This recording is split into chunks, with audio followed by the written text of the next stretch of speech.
Olá, meus amados, graça e paz sejam abundantes sobre cada um de vocês, em nome do Senhor Jesus. Paulo, escrevendo aos Tessalonicenses, diz: orai sem cessar. 1 Tessalonicenses 5:17. E em Efésios 6:18, ele diz: orando em todo tempo, com toda oração, todo tipo de oração e súplica, orando no Espírito Santo, orando por todos os santos. Bem, amados, se nós damos importância à palavra de Deus, se ela tem relevância para nós, se ela é realmente para nós a palavra de Deus, por que nós não atentamos para essa verdade, para essa orientação, essa direção de Paulo? Escrevendo aos Colossenses, ele diz: perseverai na oração, velando nela com ações de graça. Os apóstolos deram muita importância à oração. Veja o livro de Atos, lendo o livro de Atos, você verá por muitas vezes os apóstolos e os discípulos orando. Diz que eles perseveravam na oração.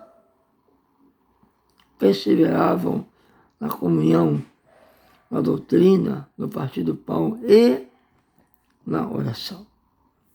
Como eu disse, os apóstolos e o Senhor Jesus, também o Senhor Jesus,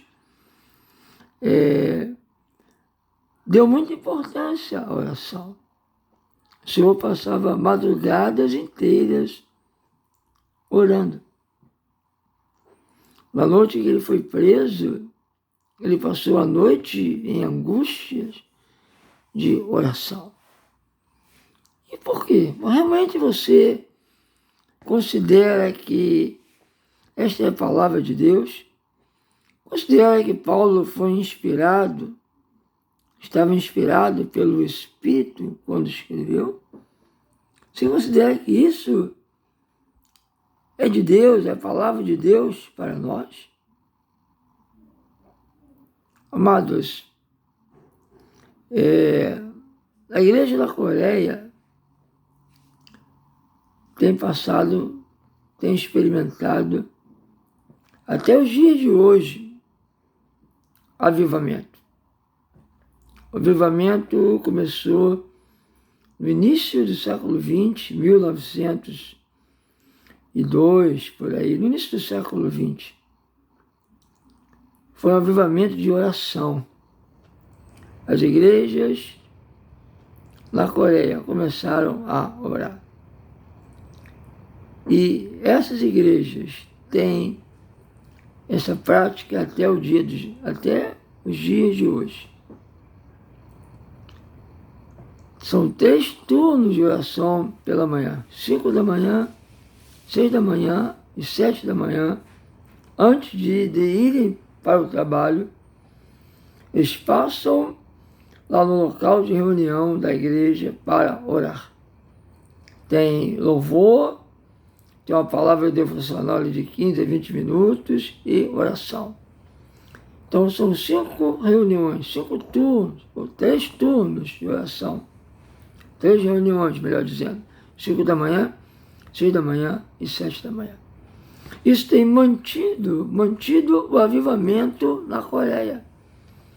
Você sabia que as maiores igrejas do mundo, de todas as denominações, as denominações mais conhecidas, seja batista, presbiteriana, pentecostal, metodista, as maiores igrejas do mundo estão na Coreia.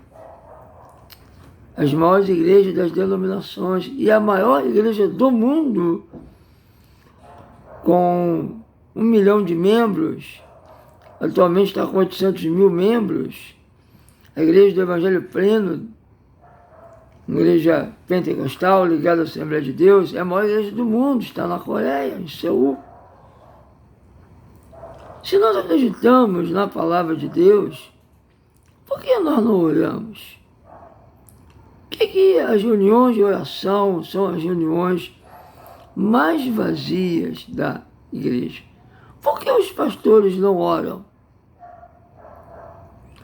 Leonardo Ravenhill, um grande homem de Deus, um avivalista, uma vez ele disse para David Wilkerson: David, os pastores não oram. A estatística na Europa, nos Estados Unidos, é que os pastores não passam nem 1 hora por dia de oração. 15 minutos, 20 minutos, nem 1 hora.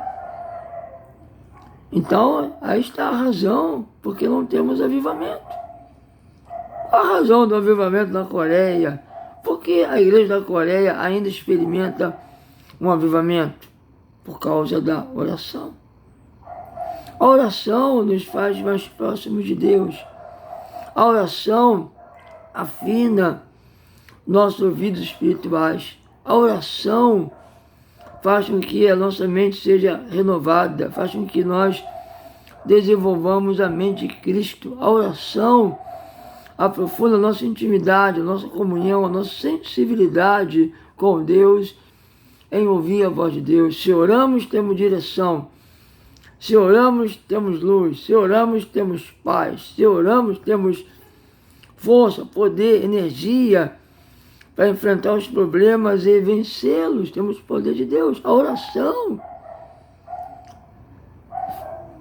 traz a manifestação do Espírito Santo.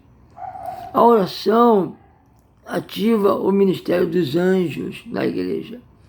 A oração traz a manifestação dos dons espirituais. A oração amarra Satanás, destrói as obras do diabo na nação, na cidade, na igreja, nas famílias. Então eu pergunto, por que nós não oramos? Não acreditamos na palavra de Deus? Muitos ouvem uma mensagem de oração e ficam animados e começam a orar. Animados, começam a orar, mas não dura uma semana, não dura um mês, porque eles querem respostas. Eu não estou falando aqui de resposta em oração. Eu sei que Deus responde oração e, como eu falei, as obras do diabo são destruídas, há um avivamento, há milagres, há manifestação dos dons, há manifestação do Espírito Santo por causa da oração. Mas a oração, em primeiro lugar, é comunhão, é intimidade, é desenvolver um relacionamento, é desenvolver a sensibilidade espiritual. Você vai ouvir Deus e você passa momentos de oração, 1 hora, 2 horas, 3 horas, em comunhão diária com Deus. Você terá sensibilidade espiritual. Você terá direção. Você terá voz, uma voz em sua vida. A voz do Espírito Santo. Por que você não ora? Então, oração, como eu estou falando, em primeiro lugar, é para ter comunhão. Nós não comemos todo dia. Você não come pão todo dia. Todos os dias. Você não almoça feijão com arroz todos os dias. Por que você não enjoa do feijão com arroz? Por que nós vamos enjoar da oração? Por quê? Eu não consigo mais começar um dia, viver um dia, sem pelo menos ter 1 hora de oração pela manhã, antes de qualquer atividade, antes do café da manhã. Eu preciso passar 1 hora com Deus em oração. Em louvor, em adoração, em oração. Se eu não faço isso, se eu deixo fazer isso em um dia, eu sinto uma tremenda falta, um tremendo vazio, um tremendo buraco. É como você passa um dia e não se alimenta. Você passa o dia todo, já são 6 horas da tarde, você não tomou café da manhã, nem almoçou. Fica aquele vazio, aquele buraco no estômago, aquela sensação ruim. É assim que eu me sinto se eu não passo pelo menos 1 hora em oração com Deus todos os dias. Você crê na palavra de Deus? Jesus realmente era o Filho de Deus? Paulo realmente estava inspirado pelo Espírito Santo quando falou orai sem cessar? Olha, orai sem cessar. Olha, orai em todo tempo, com toda oração e súplica no Espírito Santo. Amém? Fica esta palavra e você tenha hoje um dia super abençoado em nome do Senhor Jesus.